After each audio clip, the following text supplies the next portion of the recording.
معلومات کیا ہے؟ علم کیا ہے؟ میں بہت چھوٹا تھا جب ان دو لفظوں سے میرا سامنا ہوا. بس لکھنا پڑھنا سیکھا ہی تھا. ابتدا میں تو میں انہیں ایک ہی شے کے دو مختلف اظہاریے سمجھتا رہا، مگر ذہن میں کہیں نہ کہیں یہ سوچ بھی موجود رہی کہ ہمیں ایک ہی شے کے لیے دو الفاظ کی ضرورت کیوں پڑی. جب رہا نہ گیا تو دادی کے پاس جا پہنچا. مجھے لگتا تھا دادی کے پاس میرے ہر سوال کا جواب ہوگا. میری عمر اس وقت یہی کوئی 5-6 برس کی تھی، مگر میرے اندر پیدا ہونے والے سوالات اس وقت میرے اپنے بس کے بھی نہیں ہوتے تھے. میں نے کہا دادی، معلومات اور علم میں کیا فرق ہے؟ وہ میرے سوالات سے کبھی عاجز نہیں آتی تھی. جواب نہ ملتا تو بھی کم از کم مجھے جستجو ضرور تھما دیتی تھی. کہنے لگی معلومات اور علم کا فرق تو بڑا واضح ہے. جب تک خیال آپ کے اندر سوچ کی بھٹی میں پک رہا ہو وہ علم ہے، جو ہی اسے بیان کر دیا جائے وہ معلومات بن جاتا ہے. علم خام ہے، معلومات کشید شدہ ہوتی ہے، اس لیے علم محترم ہے اور معلومات پر بہت سے سوالیہ نشان ہوتے ہیں. ان کی یہ بات اس 5-6 برس کے بچے کی سمجھ سے شاید بہت بالا تھی، اور وہ میرے چہرے پر اگنے والی ناسمجھی کی لکیریں ناپ چکی تھی. کہنے لگی دیکھو، علم اور معلومات میں آسان سا فرق تو یہ ہے کہ جب کھانا پکاتے ہیں نا تو اس کے لیے بہت سے اجزاء جمع کیے جاتے ہیں. علم بھی کچھ ایسا ہی ہوتا ہے، مگر جب ان سب اجزاء کو ایک خاص ترکیب کے ساتھ ملا کر پکا لیا جاتا ہے تو وہ پکا پکایا کھانا معلومات ہوتا ہے.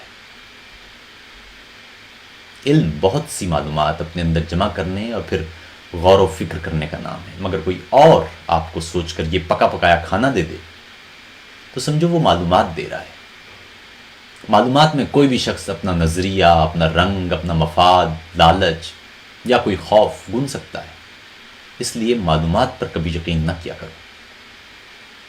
میں نے کہا دادی، تو ہمارے اساتذہ تو کہتے ہیں کہ علم ایک دوسرے سے بانٹنا چاہیے، پھر علم کیسے بٹے گا؟ تو کہنے لگی علم بانٹنے کا واحد راستہ سوال بنتا ہے، ورنہ ہم جو ایک دوسرے کو کچھ بتاتے ہیں وہ علم نہیں، اصل میں معلومات ہوتی ہے.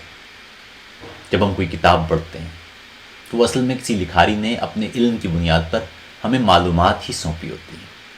مگر جب ہم بہت سی کتابیں اور بہت سی معلومات اپنے اندر جمع کر لیتے ہیں اور سوچنا شروع کر دیتے ہیں تو علم کا سفر شروع ہوتا ہے.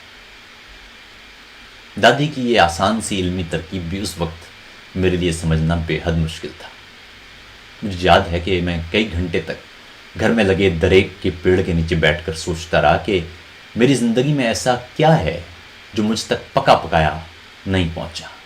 سب کچھ تو پہلے سے ہی سوچ کر مجھ تک پہنچایا گیا ہے. ہاں، یہ بات درست ہے کہ بہت سا پکا پکایا ہی صحیح، اگر وسیع مقدار میں ایسے اجزاء جمع ہو جائیں تو بہت سے کھانوں کو ملا کر شاید ایک نیا کھانا ضرور تیار کیا جا سکتا ہے. ہم جس دنیا میں رہ رہے ہیں وہ اب اور بھی زیادہ معلومات کی دنیا بن چکی ہے، اور پہلے سے طے کردہ فرمودات، نظریات اور پکی پکائی سوچیں نشریاتی اداروں کی صورت میں ہمارے ذہنوں میں داغ دی جاتی ہیں. کتاب پڑھنے کا رجحان ختم ہونے اور کسی واقعے کو جلد از جلد جان لینے کی تگودو میں ایک نقصان یہ بھی ہوا ہے کہ معلومات ہمارے اندر اتر کر بھی فقط معلومات ہی جن رہی ہیں. کوئی سوچ، کوئی نیا خیال یا نیا اظہاریہ نہیں بن پا رہے. علم کے لیے مطالعہ کرنا پڑتا ہے، سفر کرنا پڑتا ہے، نئی نئی ثقافتوں کو قریب سے جا کر دیکھنا پڑتا ہے، مختلف تہذیبوں کے افراد سے بات چیت کرنا پڑتی ہے، مکالمت کی راہ اپنانا پڑتی ہے، سوالات پوچھنا پڑتے ہیں. مگر یہ راستے اب شاید ہمارے لیے نہایت دقیق ہیں، اور ہم نے کسی بھی واقعے، صورتحال یا معاملے کو سمجھنے کے لیے میڈیا یا سوشل میڈیا کا سہارا لینا سیکھ لیا ہے. یعنی کوئی اور سوچے اور ہمیں بتا دے. دنیا کے بہت سے مسائل کی بنیادی وجہ شاید یہی ہے کہ ایک خاص طبقہ اپنی مرضی کی سوچیں ہمارے ذہنوں میں داخل کر دیتا ہے اور ہمارے خواب تک چرا لیتا ہے. یقین مانیے کہ خوابوں میں ہیر پھیر کے تجربات تک کے لیے ٹی وی کے استعمال جیسے تجربات کیے جا چکے ہیں. ایک تصویر دیکھ کر پورا معاملہ سمجھنے کی عادتیں اپنائی جا چکی ہیں.